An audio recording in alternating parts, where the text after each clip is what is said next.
मध्य प्रदेश के ग्वालियर में अंबेडकर धाम का निर्माण हो रहा है। 20 करोड़ की लागत से बन रहे अंबेडकर धाम का डॉक्टर मोहन यादव ने पिछले दिनों जायजा लिया।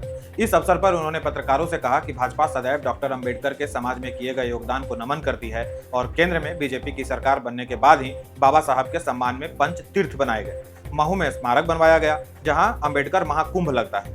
अब ग्वालियर में भीमराव अंबेडकर धाम का निर्माण हो रहा है। मध्य प्रदेश के मुख्यमंत्री ने कहा कि दूसरे चरण के काम का जल्दी ही भूमि पूजन होगा और वो इसके लिए जल्दी ही ग्वालियर आएंगे।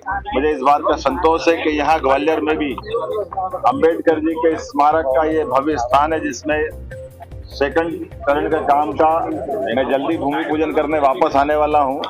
और कांग्रेस ने सदैव बाबा साहब की आत्मा को दुखाया।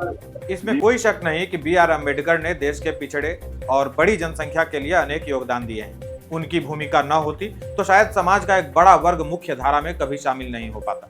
उनके योगदान को भारत का इतिहास कभी नहीं भूल सकता और न भुलाया जाना चाहिए। अंबेडकर ने जो भी किया वह समय की मांग थी, उन्होंने किया। आज 2025 समय बदला है, हमारा और आपका जीवन बदला है, आवश्यकताएं बदली हैं। फिर आज की राजनीति अंबेडकर के इर्द गिर्द क्यों घूमती है? एक पार्टी अंबेडकर को मानव से महामानव बनाती है, उसके बाद दूसरी गुरु बनाती है, तीसरा गुरु से ऊपर भगवान बना देता है और चौथा भगवान के तीर्थ स्थल बनवा रहा है, धाम बनवा रहा है, महाकुंभ लगवा रहा है। आपत्ति इससे नहीं है कि अंबेडकर का इतना सम्मान क्यों हो रहा है। वह सम्मान के अधिकारी हैं, परंतु तीर्थ, धाम और महाकुंभ जैसे शब्द अपमान के अधिकारी नहीं है। व्यक्तिगत रूप से हमारे देश का एक एक नागरिक स्वतंत्र है। वह चाहे तो प्रकृति की पूजा करे, पंचतत्वों की या आत्मा परमात्मा की पूजा करे या 33 कोटि देवी देवताओं में से किसी की पूजा करे, या वो चाहे तो व्यक्ति की पूजा करे। हमने तो फिल्म स्टारों और क्रिकेटरों के भी मंदिर देखे हैं इस देश में, परंतु वह व्यक्तिगत या सामुदायिक निर्णय होता है, सरकारी नहीं। सरकार का काम व्यक्ति विशेष को देवता घोषित करना नहीं।